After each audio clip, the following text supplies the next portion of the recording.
सेहवन और गिरदोनवाह में आधे घंटे तक तेज़ हवाओं के साथ बारिश जारी रही। बारिश के बायस नशेबी इलाके ज़ेरे आब आ गए। सेहवन में बारिश के शुरू होते ही बिजली बंद हो गई। मुतादिद फीडर्स भी ट्रिप कर गए। भान, सईदाबाद और दीगर इलाकों में कहीं तेज़ तो कहीं हल्की बारिश का सिलसिला वक्फे वक्फे से जारी है। बारिश से गर्मी की शिद्दत में नुमायां कमी हो गई और मौसम खुशगवार हो गया।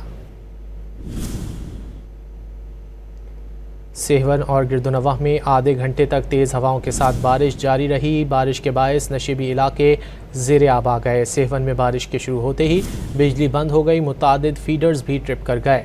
भान, सईदाबाद और दीगर इलाकों में कहीं तेज़ तो कहीं हल्की बारिश का सिलसिला वक्फे वक्फे से जारी है। बारिश से गर्मी की शिद्दत में नुमायां कमी हो गई और मौसम खुशगवार हो गया।